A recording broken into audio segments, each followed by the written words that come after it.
ಲಾಠಿ ಕೊಟ್ಟು ಜನ ಕಾಯರೋ ಅಂದ್ರೆ ದನ ಕಾಯೋರ್ ತರ ಆಡ್ತಾರೆ. ಇವಾಗ ನೋಡಿ, 9 ಜನ ಪೊಲೀಸರಂತ ಪೊಲೀಸರಿಗೆ ಗಲ್ಲು, ಶ್ರೀಧರ ಅಂತ ಒಬ್ಬ ಇನ್ಸ್ಪೆಕ್ಟ್ರು, ಬಾಲಕೃಷ್ಣನು, ರಘು ಗಣೇಶ್ ಅಂತ 2 ಸಬ್ ಇನ್ಸ್ಪೆಕ್ಟರ್ಗಳು, 2 ಹೆಡ್ ಕಾನ್ಸ್ಟೇಬಲ್ಗಳು, 4 ಜನ ಕಾನ್ಸ್ಟೇಬಲ್ ಎಲ್ಲರನ್ನೂ ಹಿಡ್ಕೊಂಡು ಹೋಗ್ಬಿಟ್ಟು ನೇಣು ಹಾಕ್ಬಿಡಿ ಅಂತ ಮೊದಲೇ ಡಿಸ್ಟ್ರಿಕ್ಟ್ ಕೋರ್ಟಿಂದ ಜಡ್ಜ್ಮೆಂಟ್. ಇಂಥ ಜಡ್ಜ್ಮೆಂಟ್ಗಳು ಬೇಕು ಕಣ್ರಿ.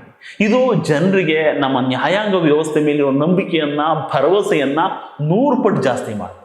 ನಾವೇನು ಮಾಡಿದ್ರೂ ನಡೀತದೆ ಅಂತ ಮೆರೀತಿದ್ದ ದುಷ್ಟ ಭ್ರಷ್ಟ ಪೊಲೀಸರು ದುರಾಂಕಾರಗಳಿಗೆ ಮೆಟ್ಟಲು ಹೊಡೆದಂಗಿರೋ ಜಡ್ಜ್ಮೆಂಟ್ ಇದೆ.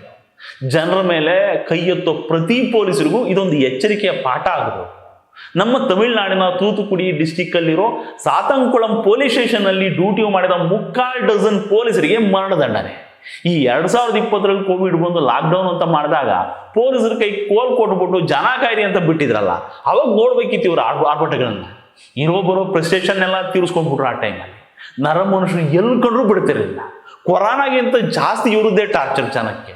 ಕಾಮನ್ ಸೆನ್ಸ್ ಅನ್ನೋದು ಭೂಮಿ ಮೇಲೆ ಇರಲೇ ಇಲ್ವೇನೋ ಅನ್ನೋ ತರ ಡ್ಯೂಟಿ ಮಾಡ್ಬಿಟ್ರು ಬಿಡಿ. ಅವಾಗ ಆ ಟೈಮಲ್ಲಿ ತಮಿಳುನಾಡಿನ ಈ ಪೊಲೀಸರು 2 ಅಮಾಯಕರನ್ನ ಹಿಡ್ಕೊಂಡು ಬಂದು ಲಾಕಪ್ಪಲ್ಲೇ ಬಡ್ದು ಕೊಂದುಬಿಟ್ರು. ಆ ಅಭ್ಯಪಾರಿಗಳು ಮಾಡಿದ ಕ್ರೈಮ್ ಏನಪ್ಪ ಅಂತಂದ್ರೆ, ಇವ್ರು ನಿಗದಿ ಮಾಡಿರೋ ಟೈಮ್ ಒಳಗೆ ಮೊಬೈಲ್ ಅಂಗಡಿನ ಕ್ಲೋಸ್ ಮಾಡಿಲ್ಲ ಅನ್ನೋದು.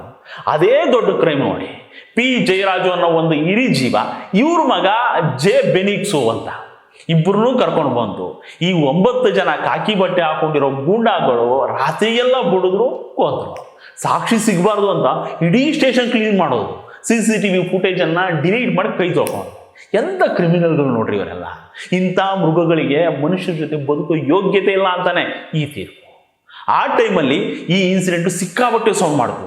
ಅದಕ್ಕೆ ಮದ್ರಾಸ್ ಹೈಕೋರ್ಟ್ ಉಸ್ತುವಾರಿನಲ್ಲಿ CBI ತನಿಖೆ ಆಯಿತು. ರೇವತಿ ಅಂತ ಒಬ್ರು ಲೇಡಿ ಹೆಡ್ ಕಾನ್ಸ್ಟೇಬಲ್ ಇಡೀ 9 ಜನ ಗಂಡು ಪೊಲೀಸರ ಬಣ್ಣ ತೊಳೆದು ಬಟ್ಟೆ ಬಿಚ್ಚಿ ಬೀದಿಗೆ ತಂದು ನಿಲ್ಸಿದ್ರು. ಆ ಹೆಣ್ಣುಮಗಳ ಧೈರ್ಯ ಮೆಚ್ಚಲೇಬೇಕು ಕೊಂಡ್ರಿ ನಾವಿಲ್ಲಿ.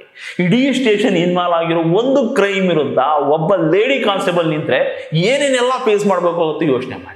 ಆ ಹೆಣ್ಮಕ್ಳು ಯಾವುದಕ್ಕೂ ಜಗ್ಲಿಲ್ಲ, ಬಗ್ಲಿಲ್ಲ. ಈ ಭಂಡ ಬಡ್ಡಿ ಮಕ್ಕಳು ಇಡೀ ಸ್ಟೇಷನ್ನ ಗುಡಿಸಿ ತೊಳೆದು ಕ್ಲೀನ್ ಮಾಡಿದ್ರು ಕೂಡ ಗೋಡೆ ಮೇಲೆ, ಟೇಬಲ್ ಮೇಲೆ, ಕುರ್ಚಿ ಮೇಲೆ ಬಿದ್ದಿದ್ದ ಒಂದೊಂದು ಹನಿ ರಕ್ತದ ಕಲೆಗಳನ್ನ ಹುಡುಕಿ ತೋರಿಸಿದಾಳೆ ಈ ಹೆಣ್ಮಕ್ಳು.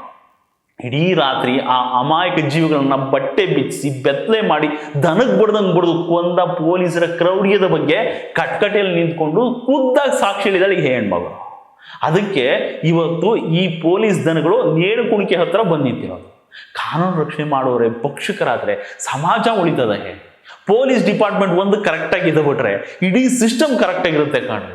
ಯಾರೇ ತಪ್ಪು ಮಾಡಿದ್ರು ಕೇಸ್ ಮಾಡಿ ಶಿಕ್ಷೆ ಕೊಡಿಸ್ಬೇಕಾದವ್ರೆ ಇವರು. ಇವರೇ ದುಷ್ಟರಾಗ್ಬಿಟ್ರೆ, ಭ್ರಷ್ಟರಾಗ್ಬಿಟ್ರೆ ಇಡೀ ಸಿಸ್ಟಮ್ ಎಕ್ಕುಟ್ಟು ಹೋಗೋದಿಲ್ವಾ ಹೇಳಿ. ಅದಕ್ಕೆ ತಪ್ಪು ಮಾಡಿದ ಯಾವ ಪೊಲೀಸು ತಪ್ಪಿಸ್ಕೋಬಾರದು. ಅವಾಗಷ್ಟೇ ಇವುಗಳು ತೆಪ್ಪಗೆ ಡ್ಯೂಟಿ ಮಾಡೋದು. ಆಮೇಲೆ ಮನುಷ್ಯರು ಕಾಕಿ ಬಟ್ಟೆ ಹಾಕೊಂಡು ಪೊಲೀಸರಾಗಬೇಕು ಕಣ್ರಿ, ಮೃಗಗಳಲ್ಲ.